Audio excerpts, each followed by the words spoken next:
Hey there, it's Dr. Justin Marcagiani. Welcome to Beyond Wellness Radio, where we provide actionable health information on a week-to-week basis that can help you improve your life. Feel free, head over to justinhealth.com, where we have various opt-in video series on more in-depth health topics such as female hormones, thyroid, and gut health. Also, while you're there, feel free and schedule a consult with myself, Dr. J, and or my colleagues. We're available worldwide to provide natural health support for any of your major health issues. Again, welcome to the podcast and enjoy the show. And we are live. It's Dr. Justin Marcagiani here in the house with Joel Salatin, who is one of the most famous farmers out there, who runs Polyface Farms, an organic natural farming association. We're going to talk about all things farming, health, immune system. Let's dive in. Joel, how are you doing today? I'm doing great, and it's an honor to be with you, Dr. J. Well, thank you so much. So I first came upon you, what is it, maybe 10 years ago now, in the documentary Food Inc. Has it been 10 years? Yes, it has been 10 years. Yeah. I remember that movie. There was a couple of things. It really kind of juxtaposed conventional farming methods. You bring in the cows, then you bring in all the corn, and then you have to move everything out, get the corn, get all the cow patties out because of all the toxins that happen, and then you see this wonderful juxtaposition where you have these cows, you move them throughout the pasture, you bring in the chickens to eat the remains of the stool debris, and you have this beautiful synergy in your farming, and it was like this complete circle where the conventional system was just so, let's just say, it lacked that holistic nature. Can you just kind of just juxtapose, the farming on the conventional side, just with the more holistic farming, just so the average person that's stepping into this understands the difference? Sure. Well, you've laid it out very well. One of the big differences is segregation versus integration. I mean, in the industrial system, the animals are segregated from their environment, from their feedstock. They're cooped up in a house. They breathe in their own fecal particulate all day. Their waste goes into whatever lagoons. I mean, if North Carolina didn't get a hurricane every 2 years, the whole state would be full like a toilet tank right now. From all the fog lagoons. And then it goes to wherever the food to wherever it goes into a great huge processing plant that's also segregated with razor wire and no trespassing zones from its own community. Whereas in our system, it's a highly decentralized system, a highly integrated system where the environments of open land, forest land, and water integrate closely. Wildlife is not considered a liability. Wildlife is considered an asset. Pollinators are encouraged, and so the animals are each in a habitat that allows it to express its phenotypical distinctiveness. We call it the pigness of the pig, the chickeness of the chicken, so that they can fully express their physiological uniqueness in the system. The animals are moved from paddock to paddock. The chickens come behind the cows. The cows eat grass. I mean, they are herbivores, so they don't eat grain, and they certainly don't eat dead chickens and chicken manure like the industry feeds them. And the manure fertilizes the pasture like the bison did that built the great soils of America. And then we process locally, and we feed our food shed. And so everything is this circle. I mean, even our composting, we build compost with pigs. So instead of using great big machines, to turn these piles, we actually just put some corn in it, turn into pigs, and the pigs aerate it and stir it like a big egg beater. And of course, the pigs love to do this. That we're not asking them to do something they don't like to do. 100%. I like it. And I'm not an educated farmer, but I could just see the holisticness in this and the synergy, and it just made sense. Now, obviously, there's business and the whole market type of feeds this conventional type of way of living or producing animals in a conventional way.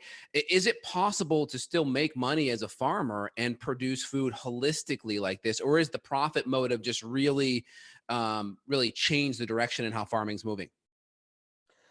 Well, absolutely, it's possible to make a living this way. I mean, that's what we do. We're not a nonprofit. We are a for-profit outfit, and Now that said, it's important to realize that much of the food sold in the supermarket is not honestly, the cost of that is not honestly gathered. I mean, the fact that we have a dead zone the size of Rhode Island in the Gulf of Mexico, that is a direct external cost of industrial agriculture, or the fact that half of all cases of diarrhea in the United States come from foodborne pathogens. You know, what's the case of diarrhea worth? I don't know what it's worth, but it's not very fun. And so we have all these additional costs that are not captured in the supermarket price. And so we say we're the cheapest food on the planet because we're not polluting anybody. We're not polluting anybody's backyard barbecue with stinky air, and we're not giving anybody a case of diarrhea, and we're not giving anybody MRSA and C. diff with subtherapeutic antibiotic use. So I just want to interject real quick. You said a dead zone in Mexico or the Gulf of Mexico. Can you elaborate a little more on that?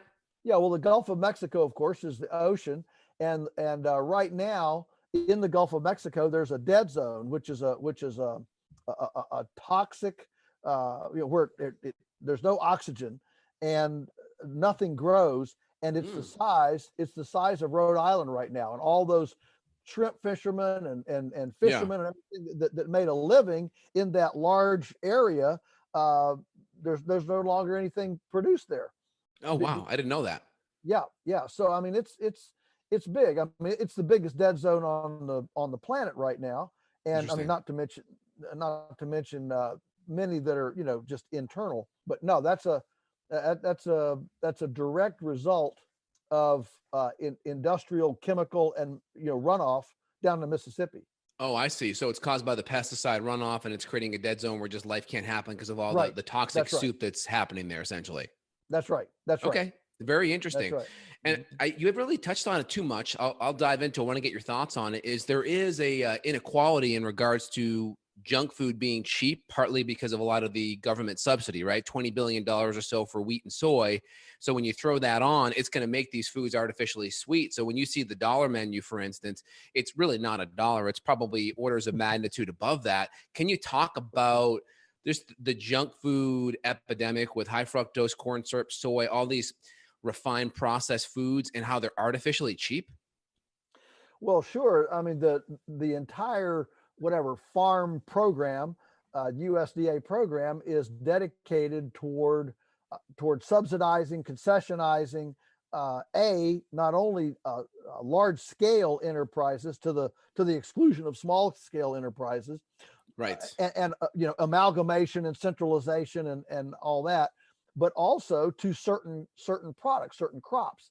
There's only 6 crops that get subsidies. Now they call it insurance because subsidies have become too politically incorrect. Too politically, yeah, exactly. So now they call it insurance. But there's only six products that have that. Corn, soybeans, wheat, and rice. Canola.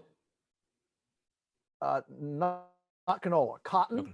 Cotton. And the other one is sugarcane. Wow. Sugarcane.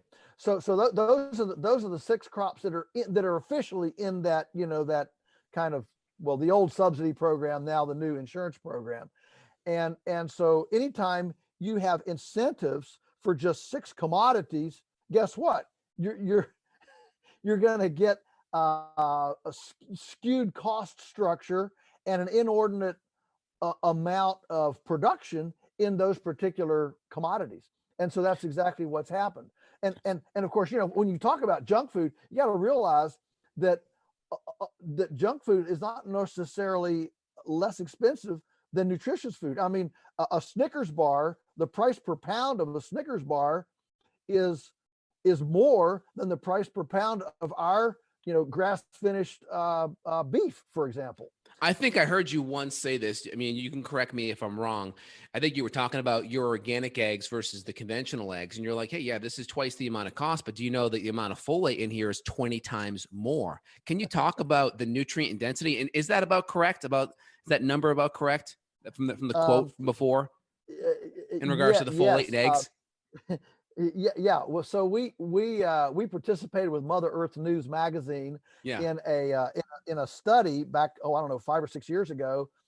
They got tired of people of being whatever, panned and excoriated for saying that there was a difference from carrot to carrot, egg to egg, pork chop to pork chop.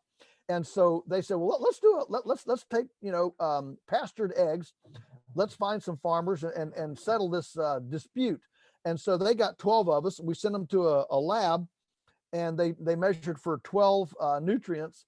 One of them was folic acid, and the official USDA nutrient label for eggs is like 48 micrograms per egg of folic acid, and our eggs averaged 1,038 micrograms per egg. Wow. So I mean, yeah. So your magnitude of 20, this isn't a 5% difference, a 10%. This is like, magnitudes. The same thing is true with like grass finished beef compared to corn finished beef. And for example, riboflavin is especially B2. Yeah. It's and it's like 300% higher. Wow. And so these products that when you talk about a salad bar, being able to exercise and fresh air and sunshine and on grass on a salad bar where they're moved every day to a new spot and get this fresh salad, the carotenes in that salad completely change the fatty acid, the nutritional profile, Exactly. Structure of the of the meat, poultry, egg, whatever it is, of the protein.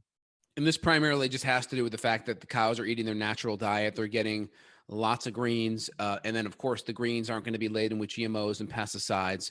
And then you're cycling that through, and then you're providing the synergy in with the chickens that eat the fecal debris afterwards, which then refertilize. Then it just creates this healthier microbiome in the soil. Healthy soil microbiome creates more nutrients in the grass, and then the circle just continues. Does that sound about right?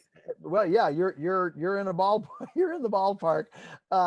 Essentially, the diversity in our microbiome can only be as diverse as the diversity that we're feeding it in our food, and that can only be as diverse as the soil food web in the soil. I mean, every like tablespoon of soil has more beings in it than there are people on the face of the earth.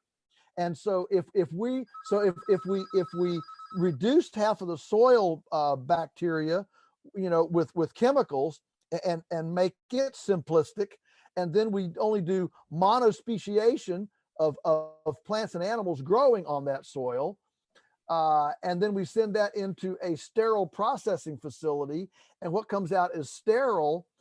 There's not much there to feed our microbiome. Exactly. And so, when I go pick a carrot out of the garden, I don't even wash it off. I rub it off on my pants and get a little bit of that dirt, and I can always imagine these dirt, like the azotobacter and the mycorrhizia. They come in and they come in and they go down, and I swallow them, and they hit their distant cousins down in my gut, right? Yeah. And, oh, hello, cousin. Where have you been? Yeah. And they have this family reunion of microorganisms. That makes so much sense. Going on. That makes sense. Are there any bigger companies like Tyson or any of these bigger farming companies that are trying to do what you're doing on a larger scale? Obviously, they're doing it because they feel like they can be more efficient in how much product they produce. We can argue about the quality aspect, as you already just did with the nutritional density on the carrots, on the eggs, and I imagine that goes with the grass-fed meat and the vitamin B2. So there's a nutritional density component that they're not measuring, because I think they get paid by the pound, not by the nutrient, right? That's right. Yeah, nobody in the industry, nobody in the food system gets paid for nutrients right now. Now that may change. I mean, there's some cool technology coming out with little handheld spectrophotometers. Wow. Which is Abby's machine on NCIS. The mass spec that she's always got. Yep. And so there's some interesting technology, especially now in produce, where we're trying to measure, wavelengths. So there's some cool stuff coming. But yeah, you're right. In the food system, nobody really gets paid for nutrition. They get paid for pounds and bushels, and of course that is not a measure of that's not a measure of quality. It's a measure of quantity, but it's not a measure of quality. It would be like measuring the effectiveness of a college by the number of diplomas it produced rather than the quality of jobs that graduates Love got.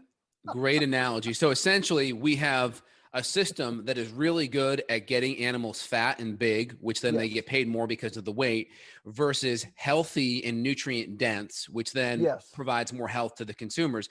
And I tell my patients when they're going out shopping, you really have to change your mindset when you're shopping. You have to say, hey, how can I get the best price? No, how can I get the most nutrients for my dollar? And when you do that, the organic, higher quality, more local food will always give you more nutrients per dollar versus more bulk per dollar. Right. For example, in beef production, a lot of people are familiar with ionophore either implants or supplements in like a mineral box. Well, these ionophores are basically steroids. They don't actually increase mass. They increase the cell's ability to hold more water. And so you get more weight, but you don't get more nutrition. I mean, the poultry industry right now, I think Tyson sells something like $1 billion a year worth of water because they put chickens in chill tanks and agitate them so the birds take on water. And the industry, like 10% of the weight of a bird in a supermarket is water. And so there's all sorts of little tricks and techniques to try to, abscond a few more pennies for nothing out of the supermarket, which is why we promote actually just circumventing the industrial food chain, whether it's at farmers market, an on-farm store, a farm that ships to you, directly to your doorstep. I mean, there are now all sorts of alternatives to the mainline orthodox food system, and all of those offer, in general, better alternatives than you can find down at Costco and Walmart, where the only way to get into those places. Several years ago, I had a bunch of Costco vice presidents here, and they spent the day. They were excited about what we were doing, and they asked me then at the end. They said, "So how do we get your stuff in at Sam's Club and Costco?" I said, "Well, the first thing you have to do is let a truck smaller than a tractor trailer back up to your dock." That was the end of the discussion. They could not even. There wasn't enough scale. There wasn't enough scale. No, they couldn't imagine a system where a truck smaller than a tractor trailer backed up to their dock. So this is the kind of it's a prejudice. It's a prejudice within the marketplace that excludes positive alternatives. Right. Essentially, they're looking for more scale, and this is more of a decentralized way of doing it, just because of, it's the big companies are kind of wedded to this conventional system because it's all a weight-driven system, not a nutrient system. So you kind of have to change how the system is for it to make sense on the financial side to grow. I mean, is it possible, like if you had more money right now, someone gave you $100 million, could you scale this thing to the size of a Tyson while producing the same food quality? Sure. So what a great question. And our most common question and criticism is price and scale. Can you actually feed the world this way? And so the quickest, the way I envision it is to explain to people, absolutely, this scales. In fact, it scales just fine, but it doesn't scale like an aircraft carrier. It scales like 1 million speedboats. Yeah. And so we believe in scale, not by taking a stationary piece of infrastructure and turning it into a mega infrastructure, but rather a whole lot of decentralized, democratized infrastructure all over the landscape, so that instead of 150 mega processing facilities with 3,000 employees, the country has maybe 50,000 smaller scale abattoirs or canning plants or processing facilities scattered all over the landscape, devoted to their own food, their regional food sheds. And so one is scaled by duplication, the other is scaled by whatever, subsidy or empire building. Empire building. Build a bigger Coliseum instead of building a whole bunch of little theaters. Right. No, that makes sense. Yeah, there's a quote by John Paul Getty. You're better off getting 1% out of 100 men than 100% out of one man, right? Yeah. So it's kind of like that. And it's probably safer for our food supply. I mean, you can go read stories of Russia before the revolution where all the starvation and stuff would happen. And, because you had one farm controlled by the government and then that went sideways and everyone starved, right? So it makes sense from a safety standpoint for sure. Let's talk about food processing plants right now. There's a lot of hoopla where things were closed off because of the COVID-19 thing. And then they had this big supply chain that was moving and they had to kill animals off because the supply chain couldn't move. And the supply chain was so tight in how they brought animals in, fed them, brought them to slaughter. If they couldn't slaughter them on time, the whole thing got backed up and they had to kill them. So you have this supply chain back up. You have the whole food processing plants owned by a lot of companies outside of the country that are, it seems like they're selectively choosing food from outside of the country versus inside the country. Can you talk a little bit about those politics? Sure. So the idea there is that that these processing plants, remember, almost half of the U.S. processing plant capacity right now is owned by China and Brazil. They're owned by foreigners. So these companies are above whatever national politics. They're global in scope and loyalty. They have no loyalty to to a culture, to a country, to a place. And so what happened was, in these big plants, as the coronavirus came in, they were unable to continue to operate. They had a lot of workers get sick. You got to remember that right now, the only place in America where thousands of people are working shoulder to shoulder every day in wet, damp, cool, damp conditions is in these large scale processing plants. It's not happening anywhere else. And so, and a lot of these workers that are themselves living in difficult conditions. They come from Somalia. They come from, all over the world. I'm not being xenophobic. This is just a fact. Right. Most of these workers are foreign workers. They're trying to save pennies to bring, additional family members home. So they're crammed, 10 people in a house that we would consider only big enough for 4 people. They cram 10 and 20 people in these houses, and they're scrimping pennies. So they're eating out of the gas station, and they're eating Spam, to eat cheaply. So the living conditions, they're in a new culture. They're under the stress of a new language. There's a lot of stress in their life, and stress, of course, reduces your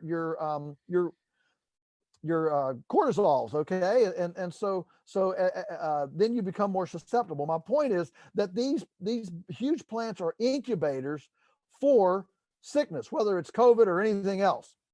And so when you have a very small plant, a community plant, like we co-own one that has 20 employees. It's a small community plant. And we have 20 people, and we're spread out a lot more because it's small, and there are 2 guys over on the kill floor, 2 guys in the backpack machine, 4 guys in the cut room, and they have a lot of room. It's just not shoulder to shoulder like these great big plants that are basically assembly line. We do stuff by hand with individual knives and individual workstations, and there's a lot of room, and there's not that many people, and we're hiring neighbors, and so it's better working conditions. And so the fact is that the small decentralized plants are simply less vulnerable to pathogenicity of any type. Of any type, whether it's on the food or in the people. They're just less vulnerable to pathogenicity than the great big plants. Oh, 100%. And I remember in Food Inc. that you were slaughtering a chicken outside in the open air with the UV light coming through. And, we've seen data that a lot of these coronaviruses can't really survive more than 1 minute in 75-degree Fahrenheit temperature, 40% humidity. So it seems like the sunlight the UVC rays are a really powerful natural disinfectant that you're utilizing to help keep your food clean. Yes, absolutely. And so a small plant, has more windows. Workers can step outside for a lunch or a break. There's just a lot of additional resilience in a small facility. So that was one of the big glitches in the food chain system. The other big glitch that happened was that when the restaurants were closed down, the food industry has two very distinct journeys of food. It either goes into wholesale and wholesale, and restaurant trade, or it goes into the retail trade. And as you can imagine, those two trajectories are completely different kinds of packaging, completely different kinds of distribution, everything. And so what happened when the restaurants closed down, everybody started buying retail. Well, the industry couldn't adjust their packaging and their fabrication lines fast enough to adjust. I mean, we even had it at our farm. At our farm, we've never run out of ground beef. We ran out of ground beef for 3 days. People were going ballistic. We don't have ground beef. Well, we had 5,000 pounds of 5-pound packages of ground beef for our restaurants, but that wasn't for our retail customers didn't want 5-pound packages of ground beef. They wanted 1-pound packages of ground beef. And so so our retail customers saw us as being quote unquote out, but we had plenty. It just was in bigger packages for restaurants. Wow. So we encourage people. We said, look, here's how you can do. You can take this all home, cook it, and then what you don't eat, freeze it, and you can use it another time. Or you can take a hacksaw, whack it in quarters, and move. So we were doing all sorts of creative things with our customers, trying to get them to understand the meat's here. You just might have to help us, meet this glitch here for a little bit. No, that makes a lot of sense. And just from a national security standpoint, it doesn't make sense allowing foreign people to own so much of our food supply. I mean, the gateway of our food supply being these food packaging plants, it just doesn't make sense that that such a large percent of them were owned by international companies. That is so mind-blowing. Well, it is. And, you can really see it right now in the last, I think I'm right on this, in the last 30 years, the U.S. has gone from roughly 1 to 5% of our food being imported to today it's 20%. In other words, 1 out of 5 mouthfuls of food that an American takes is now coming from a foreign place. We are becoming more and more vulnerable to these kinds of shocks within the system. Of course, during this time, China, for the year leading up to the coronavirus, for that year, China depopulated half of their pork industry. China consumes half of the world's pork. Just the country of China consumes half of the world's pork. And in China, pork is the number one animal protein. In America, it's chicken. But in China, it's pork. So when the African swine fever came into China, and by the way, it decimated the large producers more than the small ones. But when it came into China, they began depopulating. And so China was entering this whole COVID-19 thing short of pork. And so here we were with empty store shelves, and Smithfield, which is owned by the Chinese, was sending 20% of our pork to China to help meet the African swine fever shortfall in China while our grocery shelves were empty. Wow, this is unbelievable. And the politics of food, I think, are really important because you got to have common sense with a lot of these things. And when you have a lot of these international companies running these food processing plants, they're selecting for their fellow international, probably subsidiaries, I imagine. So then they're picking meat from these international companies and bringing it here, and then leaving our domestic farmers in the hole, kind of empty-handed with all this extra supply, and they're just being given money by the government to sit on it, essentially, right? Yeah, well, I don't know how much the subsidies go into those big outfits. I can tell you that probably the single, when you talk about the politics of food, probably the single biggest issue here is that it's not necessarily money, if you will, but it's regulatory, where it's very, very difficult for a small community abattoir to get into business because of very scale prejudicial requirements. That's one reason why Congressman Tom Massey from Kentucky has put in the Prime Act to try to allow the intrastate, not interstate, but intrastate sale of custom processed beef and pork, and so that a lot of these little community abattoirs can actually join the marketplace and aren't excluded from the marketplace. The cost of getting into this is extremely expensive, and it's primarily regulations. You know, you can go out and shoot a deer on a 70-degree day and feed it to your kids and give it to all the neighborhood, and you're a great American. But if you do one pig on an appropriate temperature day, you're a criminal. And so this is not about food safety. It's about market access. Right. There's some common sense reform that could be done. I mean, if I was the agricultural czar and I could do a couple of different things right now, policy wise, to just improve the health of this country, I think number one, I would get rid of all farming subsidies. So I think number one is you have to show people, the Americans, what the true cost of food and your junk food is. Number one. Number two, I would adjust a lot of the food stamp / SNAP program.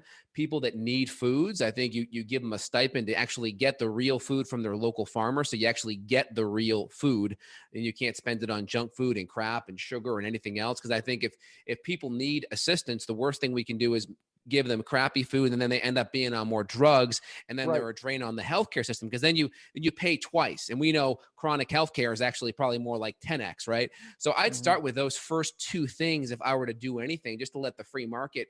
And then I probably would do more on the education side, because I think people need to be educated about nutrients, not just how much their food weighs. I think it's about value, right? People look at their food, they don't have the value component. They just kind of look at it as, okay, this chicken's the same as that chicken, and they don't have the value component. And that takes education through people like you and people like me. Right. Well, I'm with you. I'll vote for you when you run. I'll vote for you.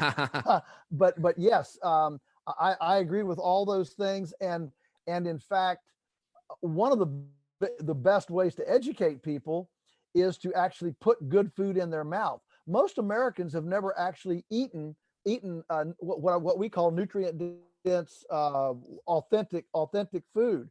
I mean, this coronavirus has brought some interesting people into our farm store. A guy came in last week, and he had never shopped anywhere except Walmart, and so he with all this coronavirus and stuff, he came to us, and he got a couple of 5 chickens or something that said would take them a month. He called back the next week and he said, "I've never had anything like that. We ate them all in a week."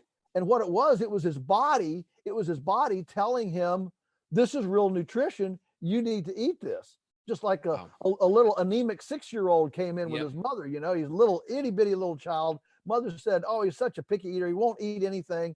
She bought a dozen eggs. She called us the next day and she said, he's eating 6 eggs at a sitting. Well, the child was eating, but he was starving to death. He was starving nutritionally. And so when he got really decent nutrition, his body, whatever, it woke up, Right. That's a better wokeness than the political correct wokeness. Yeah, no, that makes sense. That makes a lot of sense. Yeah. When your body has the nutrients it needs, its metabolic systems run better. And it literally will generate more energy, which helps with energy and focus and mood and everything.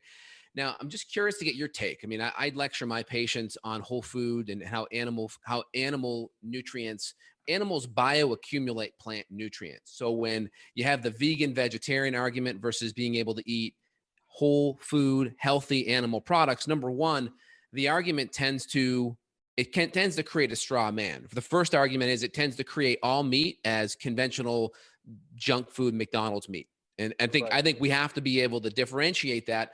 I don't talk about the organic broccoli in someone's backyard and compare it to the soybeans on a monoculture farm. So we have to be able to differentiate the quality of the meat, number one. And then number two, we have to look at the nutrient density, like you mentioned. I know animals bioaccumulate plant matter. I think it's something like 8 pounds of grass goes into 1 pound of cow's meat. So there's bioaccumulation. And when you look at the nutrient density studies, comparing a carrot to liver or beef, or your egg yolks to any type of plant, you're going to see this increased nutrient density. What's your argument on the plant-based nutrition side, or the more the plant and animal-based side, especially the animal side? Yeah, well, you're exactly right. You're exactly right. That the problem is that with things like, cowspiracy and game changers, Yes, and all yes.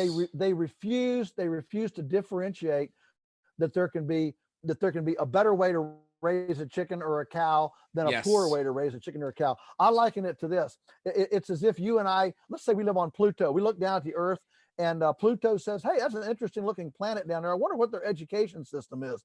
How about we get 2 volunteers to go down there and check it out? So you and I volunteer, we jump in the flying saucer and we come down to Earth, and we happen to land in the schoolyard of the worst school district with the worst superintendent, in the schoolyard of the worst principal, and we go visit the worst classroom with the worst teacher, the worst parents in the whole country. And we watch this for 2 days. We go back to Pluto and they say, well, what'd you find? We'll say, man, if education's like that, we shouldn't have any education. Exactly. And that, so when all of your data points are from a dysfunctional system, you're going to come up with a dysfunctional conclusion. And that's what has driven the data points, the science, the data points of cowspiracy, the UN Long Shadow report, the Eat Lancet report, all these anti-animal, anti-meat things are they don't come here to do their data collection. They go to feedlots, they go to factory farms, they go to desert irrigation. And it's all those systems rather than a truly a holistic, functional, synergistic type system. Yeah, anytime someone makes an effort to create that straw man and not really argue against the premises that you're making, that's sophistry right there at its best. I mean, you see it all with a lot of the people talking about climate change and the methane produced by cows. Well, okay, let's talk about the fact that methane is significantly reduced, if not totally neutral, with cows that eat grass. So, we're just supporting now an argument of cows eating more grass and keeping the grains and the corn and all that crap out of there. But the argument still, the goalpost constantly gets shifted in the plant versus animal argument. And I think it's a combination of the two, but we got to acknowledge there's a different way to raise these animals in a healthy fashion, and the results totally change. And we're not even talking about the bioavailability of plant proteins versus animal protein. That's a totally different argument. The assumption is that all plant proteins are absorbed and assimilated the same way, and the anti-nutrients aren't affecting any of it. And also that the amino acid profile is the same. We know that animal-based amino acid profiles are going to be more sulfur-rich, and the plant-based profiles a lot of times are going to be incomplete, and you have to combine different proteins like rice and beans, etc. Your thoughts? Yes. So yeah, exactly. So a lot of people have never heard of a bacteria in the soil called methanotrophic bacteria. Yes. Methanotrophic bacteria lives in pasture. It doesn't live under corn. It doesn't live under asphalt. It doesn't live in feedlots. It doesn't live on factory farms. It lives under perennial grasslands, methanotrophic bacteria. And in a healthy grassland, there's enough methanotrophic bacteria. Methanotrophic is it's a bacteria that eats methane. Okay, eats it. Totally eats it. Yep. It eats methane and metabolizes it, and feeds it back to plants. Okay, and so in a healthy pasture, perennial grass situation, there's enough methanotrophic bacteria in the soil to eat up all the methane from 2,000 cows per acre. That's how constructive and regenerative nature is. Now, nobody's going to have 2,000 cows per acre.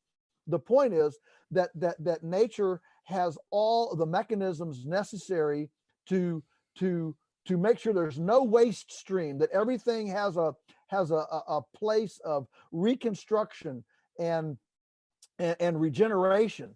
That there's no landfill in nature. There's no waste stream. Every waste stream is the beginning of something else. And so that's, so methanotrophic bacteria, so you don't hear in cow spirits, you don't hear them talking about methanotrophic bacteria.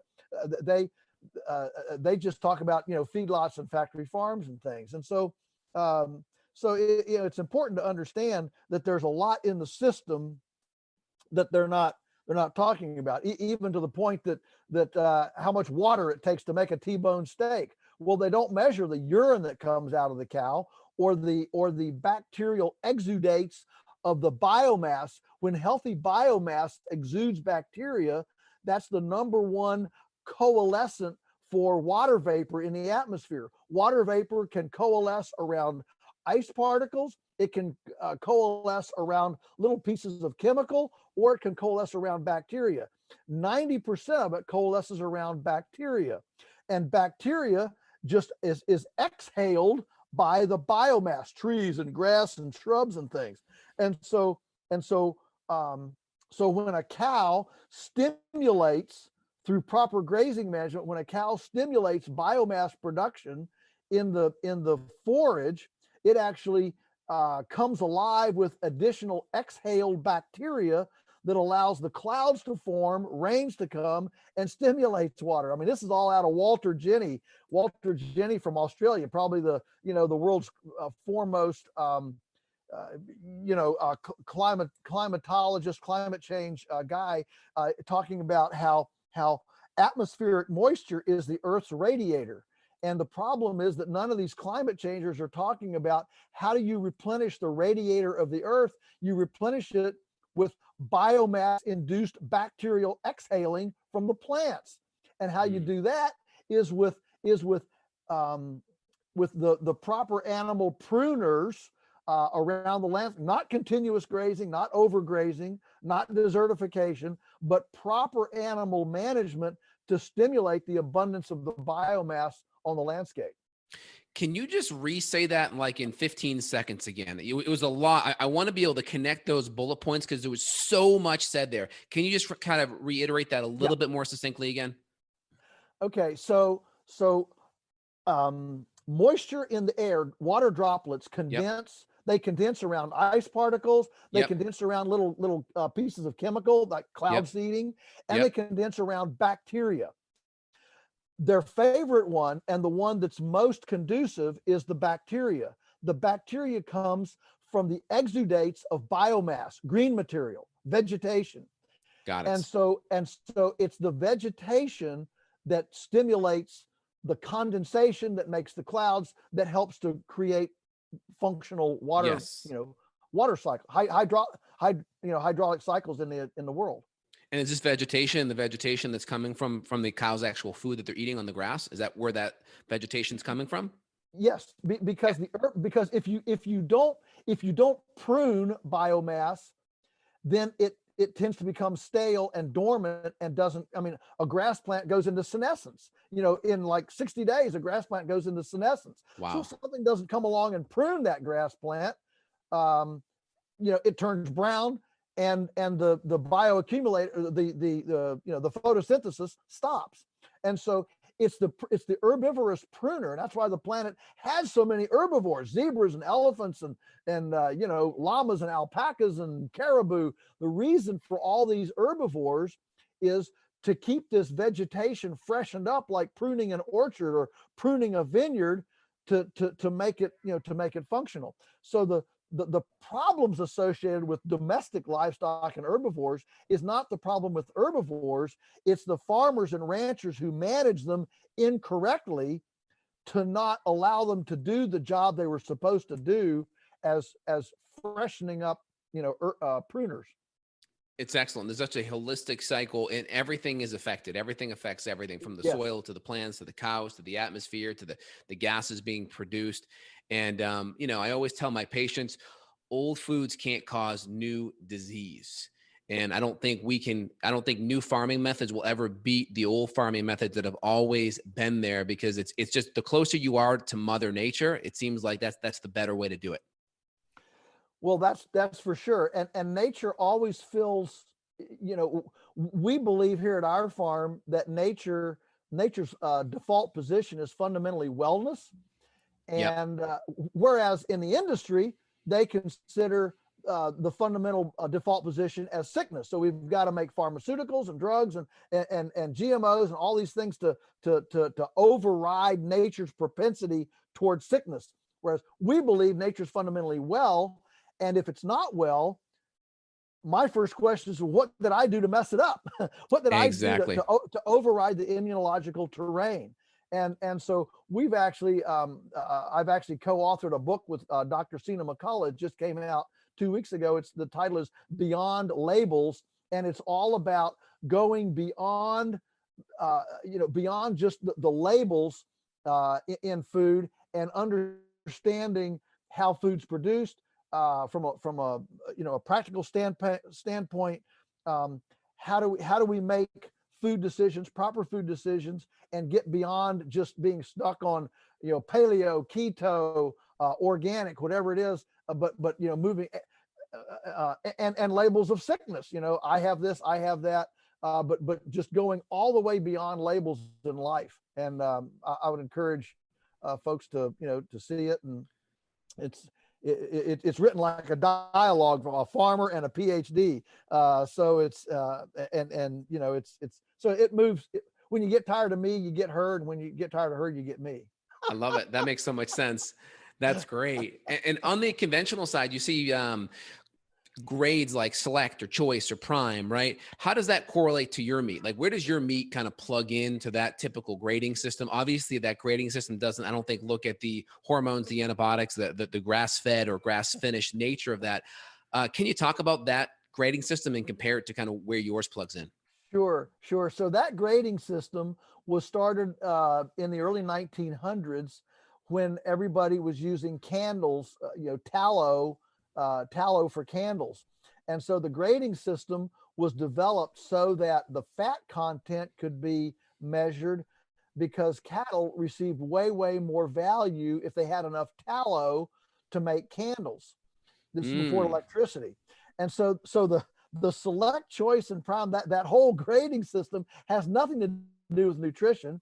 It has nothing to do with taste, has nothing to do with eating quality. It's strictly a measure of fat percentage in the animal, based on, well, okay, so now we've got enough fat to boil down to make candles to light our houses. That's how archaic it is. And yet this is what happens with government programs. As you know, government programs, they start, and even when they're a century out of date, we've got electricity, that they still keep them functioning.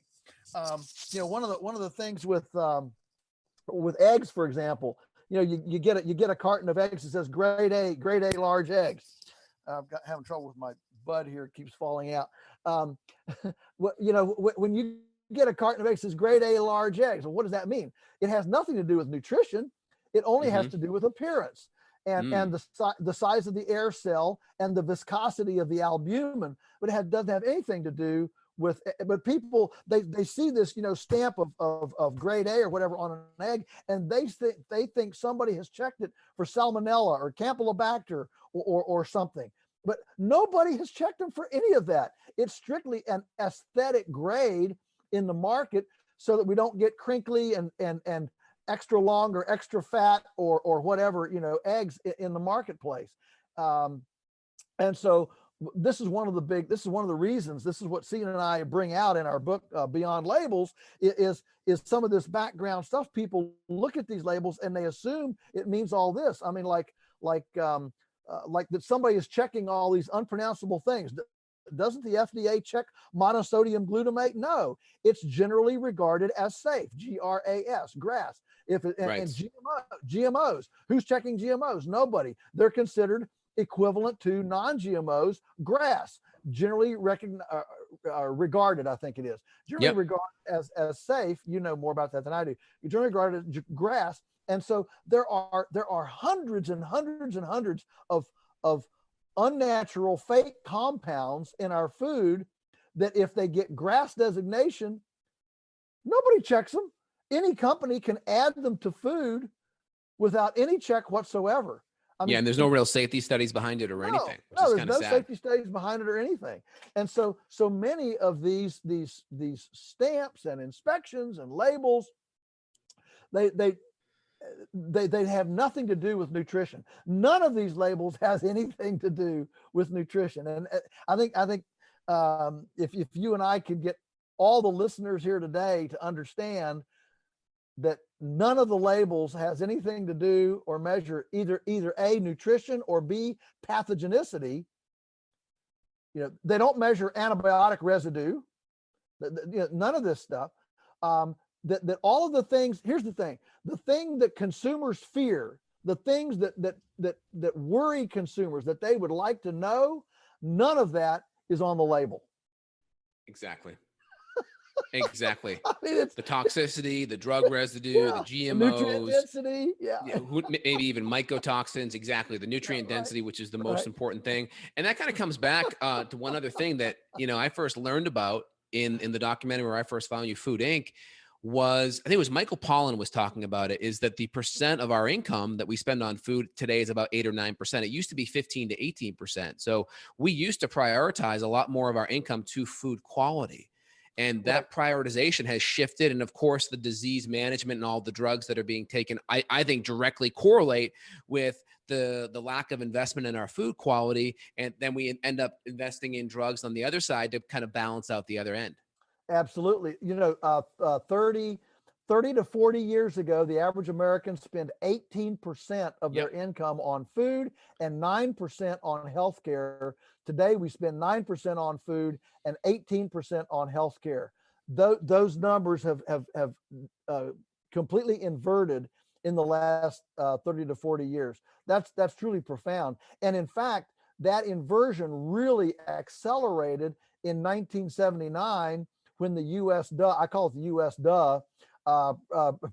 published their first USDA, USDA. Yeah, it's a good one. Yeah, their first food pyramid. Remember the food pyramid? Yep. And they put Cheerios and Twinkies on the bottom as the most important stuff. The grains, and we can track our diabetes, our obesity. We can track all these things directly to the consumption of the way the U.S. had told us to eat. The fact is, the sobering fact is, if the government had never told Americans how to eat, including hydrogenated vegetable oil and demonizing butter and lard back in if the government had never told Americans how to eat, we would actually be healthier today. 100%.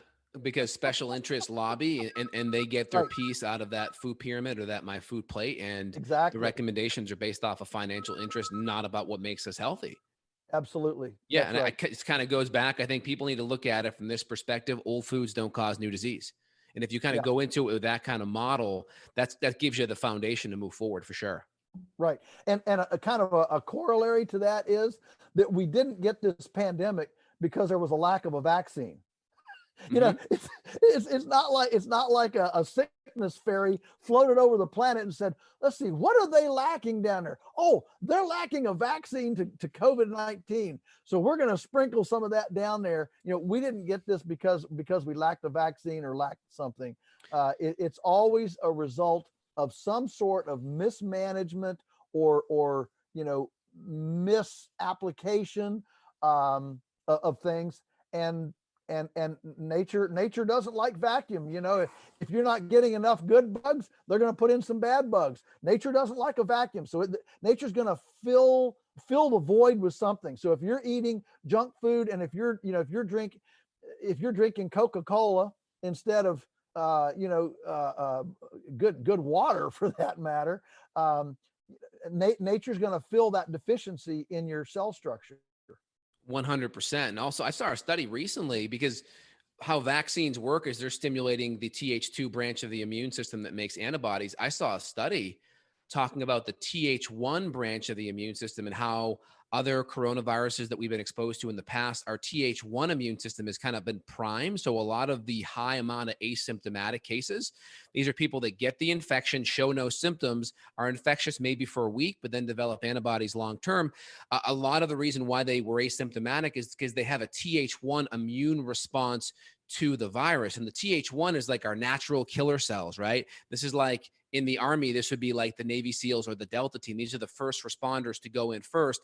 Think of the antibodies as the infantry that comes behind later.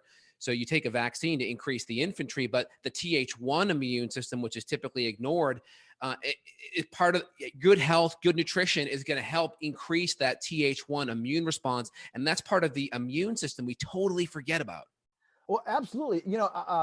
That's so fascinating the way to hear you describe that, which is really cool, because I was just on a podcast not long ago in person, and they tested every guest for coronavirus antibodies. Yep. And with a blood test. And so, the doctor came and he pricked my finger and took my blood, and it was like a 15-minute test. And he said, well, you haven't had it. I said, well, have I been exposed to it? He said, well, the antibody test only tests your secondary immune system, because if your if your exterior immune system was good enough, it'll never even get into your antibodies. That's the thing. So he said, I can't tell you if you've been exposed. All I can tell you is, did it get through your first immune system into your second immune system? He said, that's all I can tell you. And I thought, my goodness, as much as we can't even tell that, that's incredible what we don't know. 100%. We forget about that Th1 immune responses. There have been studies with people that have had gamma globulin anemia, meaning they don't have the ability to make antibodies. And these people have gotten exposed to infections and have been able to fight it off because of the Th1 immune system, which we don't really have a great way to measure, because it's not like you make a natural killer cell specific for the COVID-19 where you can go test it, where antibodies, they're specific lock and key that you can test for herpes or for chlamydia or for COVID, right? You can test it because Right. there's a specific shape of it. You don't quite have that same, I'm not an immunologist, but you don't quite have that shape recognition on the Th1 immune system where you can go look for it specifically. So it's a little bit tough. Right. Measure. Right. Yeah. And that just shows how trying to reduce everything in life to some sort of empirical, hard, whatever formula, ratio, Right. material Yep. is just, this was the problem with the Human Genome Project. Remember when the Human Genome Project launched, and they said that this will take this many years, and we know based on mathematical statistics that based on genetic variability, we know there will be 100,000. I remember it like yesterday. There will be 100,000 pairs on the DNA strand. Well, goodness, this has to be the only federal government funded project that ever finished at half the budget in half the time. The reason is because they only found 24,000 pairs. He said that's mathematically impossible, and that launched the entire new sphere of study called epigenetics, which is the hanky panky, the hanky panky going on up and down the DNA strand. Nobody knew that before. And so it's amazing how we as we Western empirical, Greco-Roman Western reductionist, linear, compartmentalized thinkers try to break apart these pieces, life becomes more magnificent, more mysterious, more awesome, more complex, more beautiful than anything we can imagine. And so why don't we just back up and enjoy the beauty? And let's drink water instead of Coke, and let's eat real carrots instead of make-believe carrots, and real cows instead of make-believe cows. And let's just back up and enjoy that nature is way more beautiful and complex than we can ever try to break apart anyway. Totally. I think that really just summarizes everything. Just to kind of piggyback on the whole DNA project. I remember this. I was in college at the time, and I remember 98 to 99% of all DNA they labeled as junk DNA because they didn't understand it. Right? Junk DNA are these DNAs that are non-encoding. Right? They're not essentially encoding proteins. Turning off, right? And turning on. And that's where I think a lot of the epigenetics plays in. So they just labeled 98 to 99% of all DNA. They didn't understand that wasn't encoding things as junk, which is unbelievable. The hubris in science to just label 99% of something junk. But I think that's where a lot of the epigenetics play in. And we know nutrition and sleep and hydration and managing stress really control a lot of that DNA that we don't understand and we just label junk. Yeah, that's right. That's right. I mean, it's similar to black hole. in the cosmic, physics, to labeling black hole, because somehow when you don't appreciate the electrical components of the universe, that you can't mathematically justify all this just with gravity and mass. And so, well, we got to have a placeholder to make the math work, to make the formulas work. So we'll call them black holes. Well, we never seen one. We don't know that they exist, but the math doesn't work. And so we humans in our finiteness, we're always coming to this big thing, we try to make the complex too simple, and we try to make the too simple too complex. Yep. I 100% agree, Joel. I think you did a wonderful job summarizing that. How can listeners support you? I mean, can they buy your food online? Do you ship it? How can they support you? How can they support other people like you? What's that next step? Okay, so yeah, there's an entire network of people like us, and yes, and we do ship. We do ship now. We started that last year.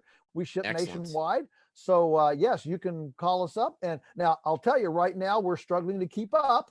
Okay, but we're growing more. We're doing some things so we can try to meet the demand, because we're very cognizant that this whole coronavirus thing has stimulated for the first time large-scale cultural discussions around immunofunction, and that's an exciting silver lining to this whole cloud, is that people are for the first time on the street talking about building immune systems. That's an exciting thing. So yes, our website is Polyface Farms, Polyface, polyfacefarms.com. And you can order food there. You can get information, books. You can see where I'm speaking. Of course, most of those have been canceled, but now they're coming back. I'm actually going to be July 9th. I'm going to be doing 5 presentations. Wow. It's called A Day Up the Creek with the Lunatic Farmer in Orlando, Florida, at the National Libertarian Party National Convention in Orlando. Cool. How about that? That's awesome. So, very cool. Yeah. So anyway, polyfacefarms.com is our website, and be glad for anybody to visit that, and be glad to help anybody that's trying to get some help. And also, you're an author. You have many books. You have many books as well. So I imagine getting some of the books would be very helpful. Any other books you'd recommend that kind of dovetail with this topic? Well, certainly the book by David Montgomery on soil. That's a powerful book. I mean, there's a new one just coming out. It's literally just been released by Diana Rogers, called Sacred Cow. In fact, it's so new. She just sent me it. Here it is. Love it. There it is. Sacred Cow. And of course, our new book, Beyond Labels, is just out, and it's too far away to reach. It's over on the other counter. But these are all books that really speak to this, the whole message that we just talked about today, and will help dig in a little deeper. Is there any other ways people can donate or help besides that? I know there's like farm to legal defense funds for some of these farmers that are really getting hit hard with some of these lawsuits. Is that a good method? Is there a site you recommend for that? Are there any other ways people can help? Oh, yes. Farm to Consumer Legal Defense Fund is my number one recommended, kind of charity in this. What people don't realize is that as soon as you step out of the orthodoxy today, you step into heresy. And heresy is not liked by many of the government regulators. And I mean, for example, they don't even like that we allow customers to come to our farm. They think that they're going to bring disease. And so that's why, all your industrial farms have big, no trespassing signs, and, they don't want people. And so what's happened is we've disconnected so much from our food that in the industrial food, when you invest in that meal, it's like prostitution food. It's a one-night stand. There's no romance. There's no romance. There's no courtship. Right. There's no understanding of that food. And so we want people to come and visit the farm, see the cows, touch the chickens, pick a cherry off the tree, okay, and actually have a memory. There's actually information that indicates if you sit down for a meal and what you're eating, if you have a memory that goes beyond that meal, that you actually helps your digestive enzymes to digest it better if there's a memory that goes with that food. And so, we're all into building those connections and wanting people to do. But Farm to Consumer Legal Defense Fund is a wonderful organization that's providing legal help for those of us who dare to question the orthodoxy, to hold us by the hand and work us through to either fight in court or to create workarounds so that we don't have to get a license or comply. I'm a huge fan. I donate money to that every single year. I think it's great. And I just urge people to shift the values of food and don't look at just price, look at the nutrient and density when you go to purchase. And remember that study that Joel did there, 10x, 10 to 20x on the folate in the pasture-fed organic high-quality eggs versus the conventional. So you really get a bargain, even if you're spending, twice the amount for 10x more. I'll take that deal any day. Right. Awesome, Sure. Joel. Thank you so much. Is there anything else you want to leave the listeners with?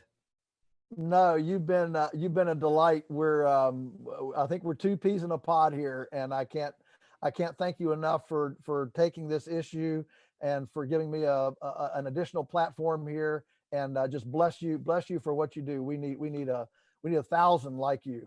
Thanks so much, Joel. Really appreciate it. Love to have you back anytime you have anything else important you want to share. Thanks again. Got a question for Dr. J?